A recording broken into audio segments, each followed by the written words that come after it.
people, this is a spoof. this is a skit. I'm not buying that this is a drama at all.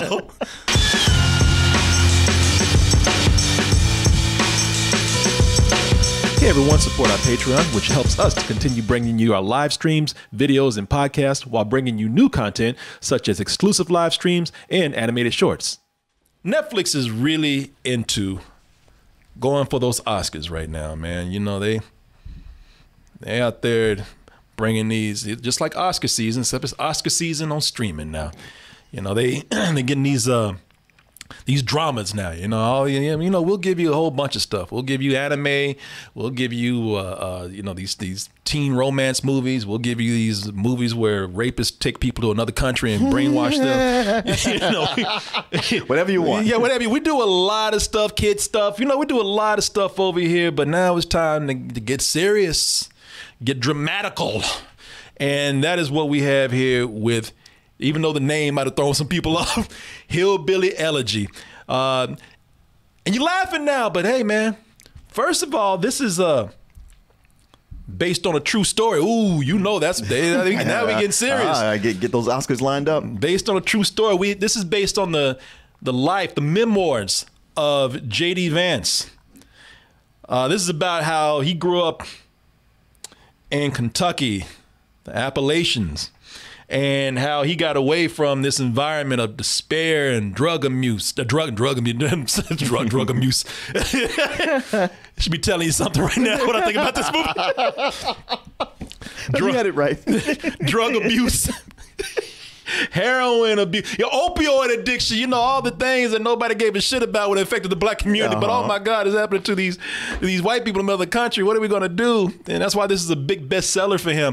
But the other part of the story is how he got out of that and went to law school, not just any law school, but went to Yale Law School. Only thing is he was getting tripped up because he was always getting called back home because of his crazy ass mom and her addiction and her relapse, and every now and then back into it, and all the family doing whatever they can to help her, because in that part of the country, well, we ain't got shit except family. And even though they ain't shit either. So you basically got nothing. Yeah, we ain't. That's all we got, because we ain't got them.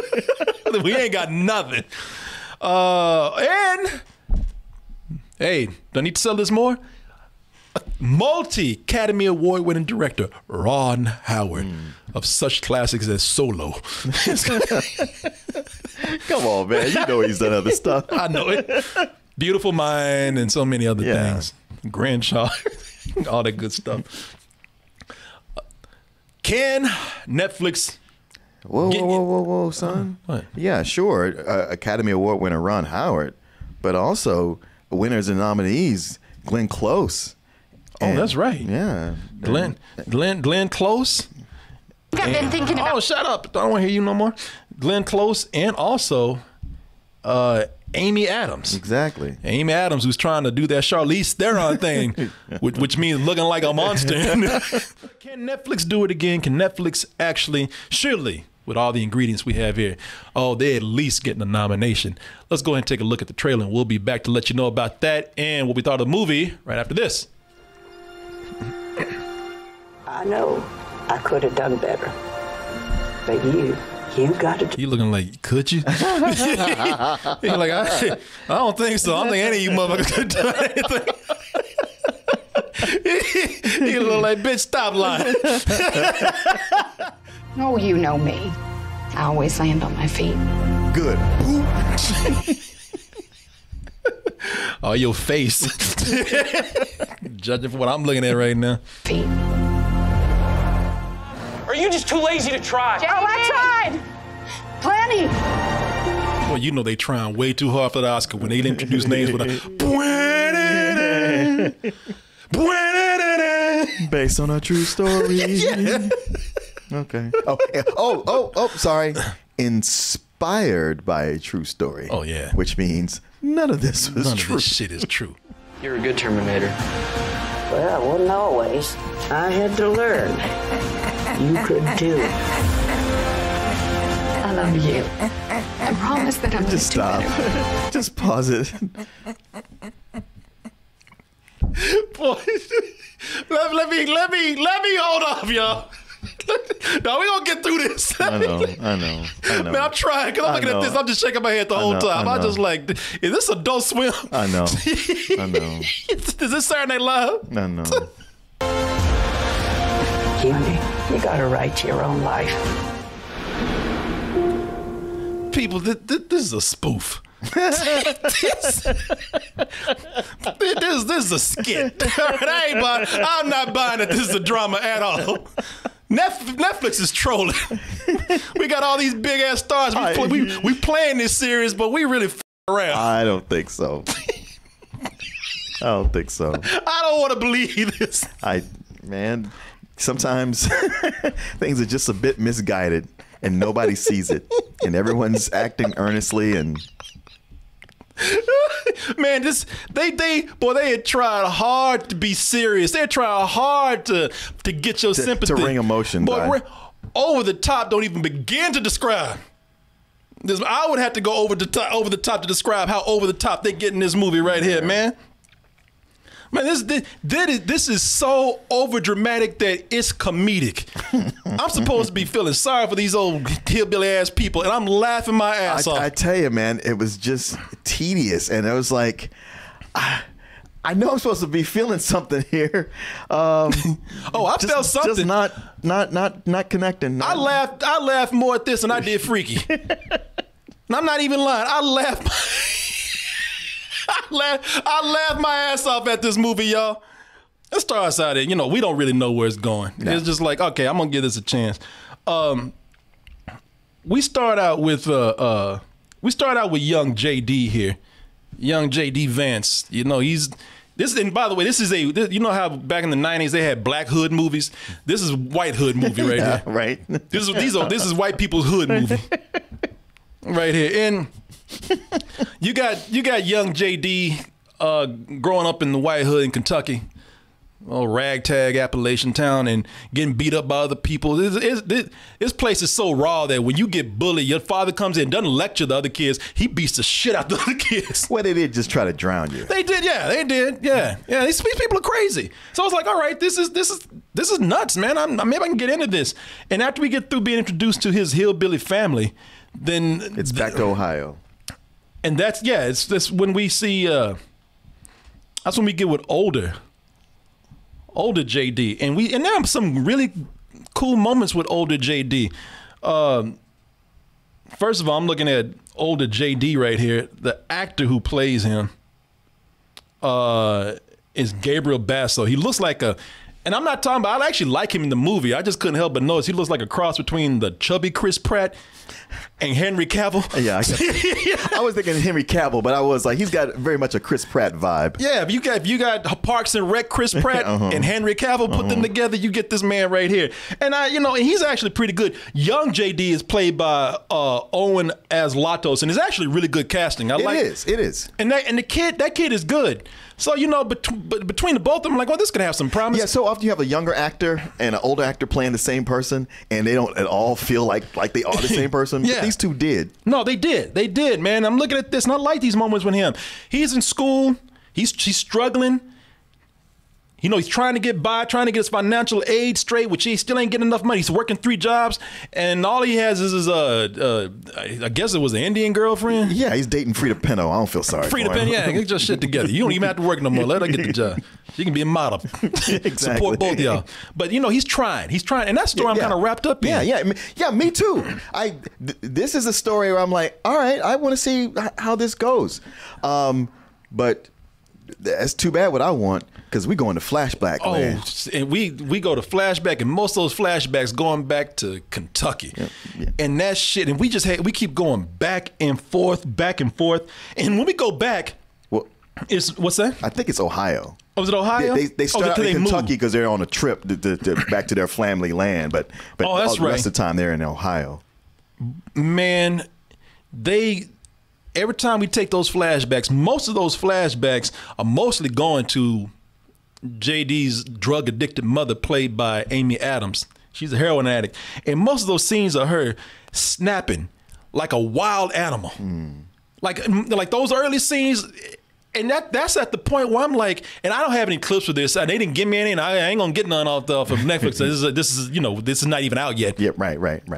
But man, it's just her like, you want to go get some baseball cards? You want to ride? Cause I'm going. If you don't go, I'm going. Oh, like that's sweet. They made up, and then they get over there, and he says some shit to her, and she's like, yeah, I'm moving at this guy. That guy said, that guy's son said, you're just another notch on his belt. Say, what'd you say? The you say? I'll wreck this fucking car. I'll beat the shit out of you. And I was like, holy shit, it's so over the top. I'm laughing my ass off. It's like one of those Jerry Springer fights where people are swinging on each other over nothing. It's like, wait, there was no lead up to that. And it was nuts. He just snapped, and people, and I say it goes over the top. Let me tell you, I wish I had this scene. She stops the car, and she's beating little JD's ass so bad. And this is supposed to be tragic. It's supposed to hurt. We supposed to be feeling sorry for. I laughed my ass off. He's like, bitch, get off me, get off. And he just opens the door and rolls out the car and rolls down a hill. And then he runs into a stranger's house. Help me! Help me! And she shows up and rips the door off. She says, you get my son, open this door. And she's like, call 911. I'm not letting him out. She's like, bitch, you. She busts through like a Terminator. And I'm like, are you serious? Is this supposed to be a drama? Yeah. I said, this isn't, no, people, I'm sorry. This is going way too far that this is a comedy now. I was like, no, man. Man, there's a scene in here. People, this is crazy. There's a scene in here where they set somebody on fire. Casually, too. Casually. I told you what I was going to do to you if you didn't stop fucking around. And they set somebody on fire, and I'm laughing my ass off.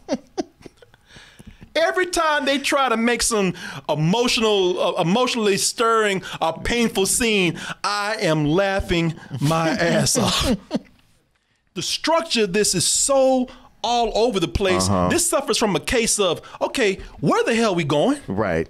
Where is this going? Yes, and why are we belaboring points? And if all this happened, how do you even have a calm moment to get over here?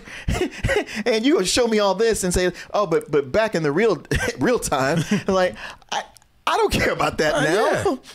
Yeah, this goes so back and forth. Had this had more of a linear structure, had we followed young JD, and here's the other point with this would have been fine had it not been trying to center so much on Amy Adams' character and his mom on heroin, because the movie's trying to be a message film.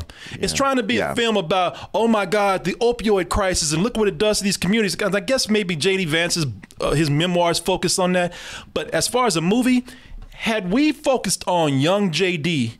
and how he was struggling in this family, and not make this a message movie about the opioid crisis, make this a movie where this kid had to struggle to get out of this and become the success he is today. That's the thing. The actual J.D. Vance, he's all preaching about, man, the problem with the Appalachians is that they don't work hard enough. So you see what I did. They should do that. No, he goes on tours. He's a millionaire. He's a venture capitalist. And he preaches that all the time. He's on talk shows. That's his big thing. Those bootstrap panels and shit. Seminars and man. Like I said, if it'd been linear, we weren't going back and forth, because what you have it's just vignettes of people screaming at each other. There's one scene after another, and that's another thing about this movie. It's like there's another film where they think talking loud means acting in an Oscar, and it don't. The only time that this starts to feel like a solid movie is when this movie is about done. When Glenn Close comes in, when she comes in, the story's good. First of all, it's a little off-putting because Glenn Close looks like a cross between Robin Williams, Popeye, and Bubbles from the Trailer Park Boys. I mean, look at that. So even that's cartoonish, man. You know, the way they got her made up, I was like, when they call her Mama, that's what she is. Yeah, Mama. That's the grandmother. And even when they show pictures of the real people at the end, I was like, okay, she nailed it. They nailed that, man. And that story's good because she comes in and realizes Mom is not going to be able to raise this kid. He's already getting in trouble around. He's getting around bad influences. Go to jail. He's like, now you get into the story of, let me raise this kid right, which would have been great in the middle of the movie. It would have been, yes. Yes, because by the time that comes in, I was like, yeah, I don't feel like doing this anymore. Yeah. This could have happened a long time ago and been the movie. That felt like mostly a solid movie. And even that didn't work because since they want to get to that the last minute near the end of the film, now it's turned into, the error of my ways montage. Mm-hmm. Oh, I shouldn't be that way montage. You saw, it's so stupid, man. It's not like, we don't get a dramatic scene where it's just kind of like, I can't keep doing this to people who love me. I can't be like my mother. No, it gets reduced to, to JD looking at Mama eating half a piece of Meals on Wheels. A half a piece of chicken. I mean, it's like in that Meals on Wheels, they give her what is basically half a piece of chicken, a piece of dry ass chicken. It sure was. And then she has to cut that in half and give him his half. It was like one of those old Looney Tunes cartoons where the mice are starving and they got one pea and they eating a pea and they cut it in half. Yeah. Well, yeah, that's enough for JD to go, oh, wow, I kind of been an asshole. All right, well, I'm gonna wash the dishes and be a good boy. Man, they do a montage and get a job. He looking at her eating half a piece of dry ass chicken and some bow tie pasta, and it's like, oh shit, I really have been a mother. And then it's a montage, a Rocky montage of him doing his homework, getting a job. Having no bad friends anymore. And it's like, come get the out of here with this. Yeah. If you go by this movie, it's a shame that black people and hillbilly people don't get along, because when JD was in the room, he was the nigga in the room. Right. Because they looked at him like, oh, where are you from? Oh, Kentucky. I bet people are always asking where the rednecks at. Yeah. And then he pulled this shit like we do. We don't use that term. Right. And got country as hell when he said, we don't really use that term. Oh, I didn't mean to offend. Looks like you did, yeah. Johnson. Oh, yeah. Oh my God. Is there any Grey Poupon around here? Shit. And like I said, I just don't like it when movies are trying that hard to go for an Oscar that they end up being silly. You know, I'm looking at all this stuff here. I mean, really, man. It's like, I tell you what this is. Maybe there was a good movie to start here, but it's almost like the editor didn't like Ron Howard. And I didn't like he was like, you know what? Maybe didn't like J.D. Vance. I went to one of those seminars with J.D. Vance. I ain't got my millions. I'm gonna movie all up. And this movie. It's just edited. It's edited badly, the way it's going back and forth. The editing in this, it's not like the cuts themselves don't transition. They do within themselves. It's just story editing. The narrative story editing, jumping back and forth. It does not work at all, man. The movie's and the movie's phony, man. And like in what it's trying, maybe phony is the wrong word. It's very transparent in what it's trying to do. Yeah, I mean, I wasn't like you on the train of just laughing at it and finding it hilarious, but I did just find it phony. It's just phony and tedious, and I felt like I was going in circles. The more I talked about it, I was going to give this a low rental. Just for the Glenn Close part, but you know what? That Glenn Close part, they messed that up by trying to speed it along. This was a Keanu Reeves thing where I felt like her acting is good, like the makeup and she is totally a Mima, but the shit they wrote for her to say most of the time was just stupid. Like that whole Terminator soliloquy, that was supposed to be brilliant. That was supposed to be that thing that made you go, yes, the wisdom. She is a Terminator. Like, a Terminator for good. No.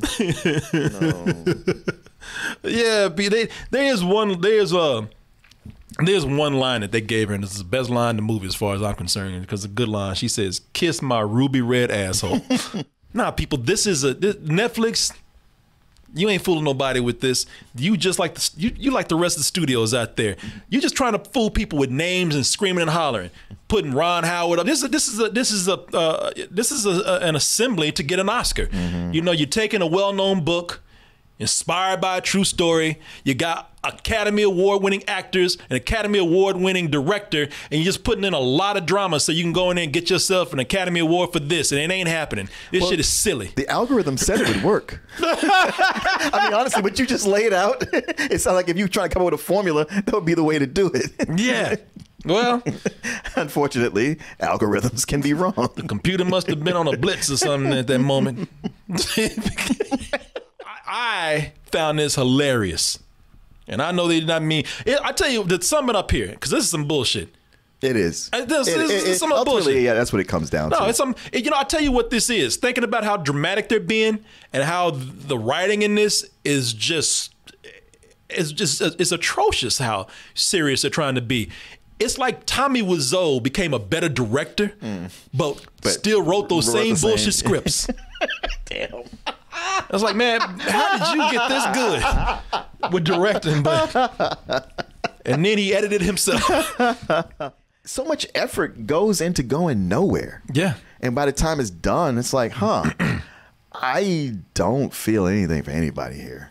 No, that's the thing. I was like, I should not have been laughing. I laughed at child abuse. This kid got his ass beat by a grown woman, his mother, as a child in the back of a car, to the point where he, like a stuntman, had to jump out that shit and roll down a hill. And I found that insanely funny. And how it came out of nowhere. It came out of nowhere, yeah. Yeah, man. Kudos on Haley Bennett, who can really look like a teenager and a grown woman in the same movie. You know what? That is very true, man. Let me see if I can find a picture of her. Oh, there she is, making her look like she was 14 at one point, and then making her look like she was in her mid-30s at another point. Yeah, I don't know what they did, but good job on that. Makeup in here was good. Amy Adams and Glenn Close. Yeah. Great makeup. Great makeup, especially when they show the people at the end. You're like, they did a great job. Yeah, no, they did a great job definitely on that. Yeah, people, it's some bullshit. It's some bullshit. I mean, you know, watch it for the lulls if you got a couple of hours, but I know there's other things you could be doing. Hey, well, as far as I'm concerned, you got 2 comedies to watch this weekend, Freaky and this. Take your pick. I would dare say that this is, I'm not even lying. I'm not lying. This movie's funnier than Freaky, and I like Freaky. Yeah. But the Freaky is an actual comedy. I got way more laughs out of this.